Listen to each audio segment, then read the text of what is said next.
విహారీ, ఏమైందిరా?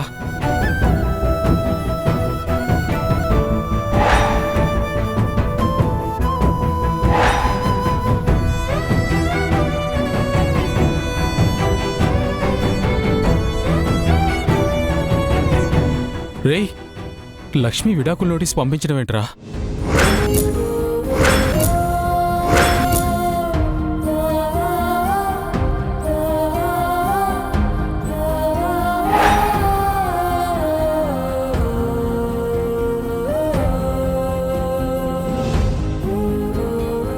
అయ్యో,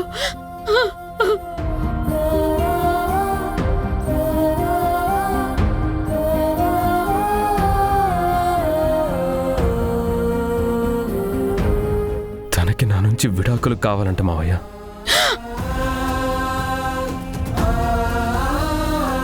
అయ్యో లక్ష్మి,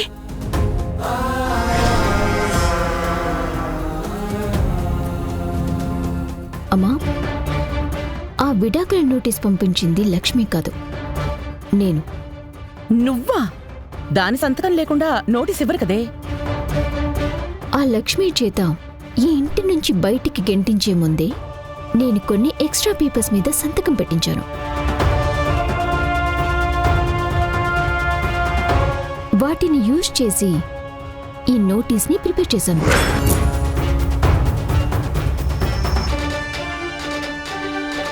రే విహారీ, బాధపడకురా. బాధపడకుండా ఎలా ఉంటాను మావయ్య? లక్ష్మి కనిపించకపోతేనే తట్టుకోలేను. అలాంటిది లక్ష్మి నా నుంచి శాశ్వతంగా దూరం అవ్వాలని చూస్తుంటే ఎలా నవ్వుతూ ఉంటాను.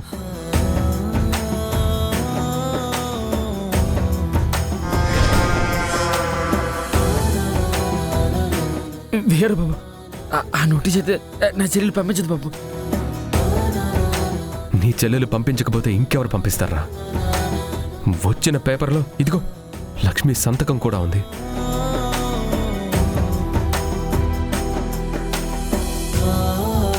లక్ష్మి పంచేదని నాకు అనిపిస్తుందిరా.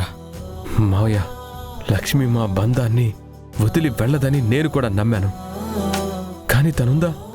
తన దారి తను చూసుకొని వెళ్ళిపోయి నన్ను ఇలా మోసం చేసింది మావయ్య.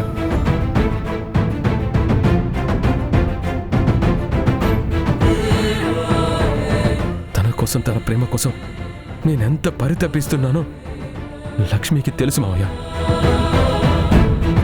అయినా నన్ను వదిలి వెళ్ళిపోయిందంటే నా ప్రేమంటే తనకి లెక్కలేదా? అసలు నేనంటేనే ఇష్టం లేదా?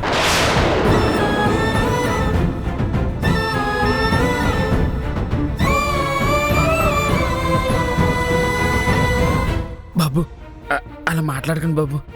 లక్ష్మి మీరైతే పేనం బాబు. నన్నంత ఇష్టపడితే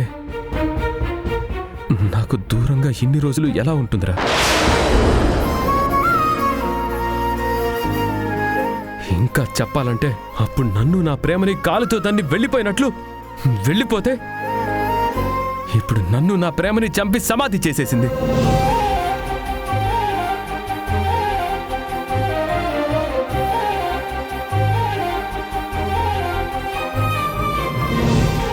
ఇంకా లక్ష్మి మనసులో నాకు చోటు లేదు. నా ప్రేమంటే తనకి గౌరవం లేదు. మా బంధం ఇక మీదట ఓ ప్రశ్న. మేం కలవడం ఇంకా కలగానే మిగిలిపోతుంది.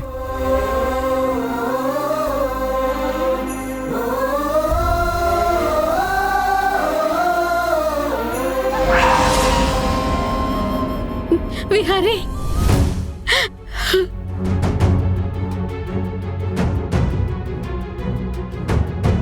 విహార్ బాబు, నా చెల్లెలికి మీరంటే పంచ ప్రాణాలు. మీ అంచెని ఇంటి వారసుని మోస్తుంది. ఈ నిజం బట్టి ఇచ్చుకొని నా నోరు మూయించేసింది బాబు. అందుకే ఈ నిజం చెప్పలేకపోతున్నాను బాబు. నన్ను క్షమించండి బాబు.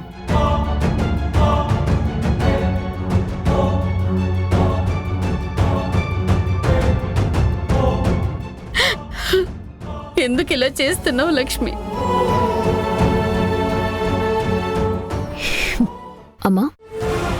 ఎలా ఉంది నా ప్లాన్? పర్వాలేదే, నువ్వు బాగానే ఆలోచిస్తున్నావు. అమ్మా, అంత మంచి ప్లాన్ వేస్తే పర్లేదంటావేంటి?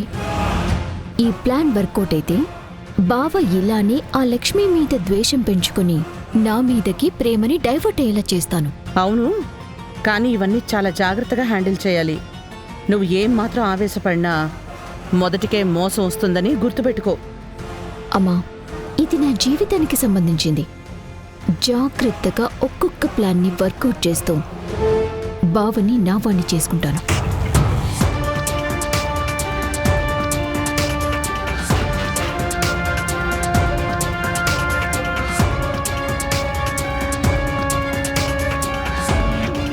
ఏంటి పిలిపించారు? ఎందుకు పిలిచారు అంబికా గారు? త్వరలోనే మా కంపెనీ నా చేతికొస్తుంది. మనం ఇంతకు ముందు అనుకున్నట్టు మా ప్రాజెక్ట్స్ అన్నీ మీకు సబ్ కాంట్రాక్ట్ ఇస్తాను. లాస్ట్ టైం కూడా మీరు ఎలాగే అన్నారు అంబికా గారు, కానీ ఆ లక్ష్మి అడ్డుపడింది. విహారీ కూడా చాలా తెలివిగా మిమ్మల్ని సైడ్ చేశాడు. చూడండి సార్, ఆ రోజులు వేరు, ఈ రోజులు వేరు. ఎందుకంటే అప్పుడున్న విహారీ వేరు, ఇప్పుడున్న విహారీ వేరు. మ్మ్. ఇప్పుడున్న ఈ విహారీ కంపెనీ గురించి గాని, ఈ ప్రాజెక్టు గురించి గాని ఏమీ పట్టించుకోవడం లేదు. ఇదే ఆసరాగా చేసుకుని నేను విహారీ నుంచి ఈ బిజినెస్లన్నింటినీ నెమ్మదిగా లాక్కుంటాను. చూడండి అంబికా గారు, నాకెందుకో మీ మీద నమ్మకం పోయింది. ఈ ఒక్కసారికి నమ్మండి, ఈసారి మన పని పక్కాగా పూర్తవుతుంది. చూడండి సార్, ఇంతకు ముందు మా కంపెనీలో నా ప్లాన్స్ని ఎదుర్కోవడానికి విహారీ వెనకాల లక్ష్మి ఉండేది. ఇప్పుడు విహారీ వెనకాల ఆ లక్ష్మి లేదు. అసలు ఆ విహారీనే ఈ బిజినెస్లను పట్టించుకోవడం లేదు. ఇప్పుడు బాల్ నా కోర్టులో ఉంది. నేను ఎలా ఆడిస్తే అందరూ అలా ఆడాల్సిందే. మీరు మీ ఇన్వెస్ట్మెంట్ రెడీ చేసుకోండి, మిగతా పనులన్నీ నేను చక్కదిద్దుతాను. ఈ బిజినెస్లన్నీ నా హస్తగతం చేసుకుంటాను.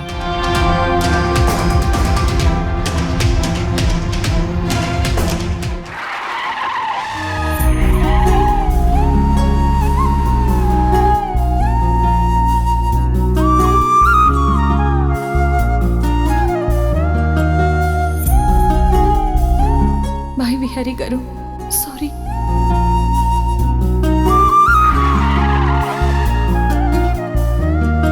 లక్ష్మి విడాకుల నోటీస్ పంపించడం ఏంట్రా?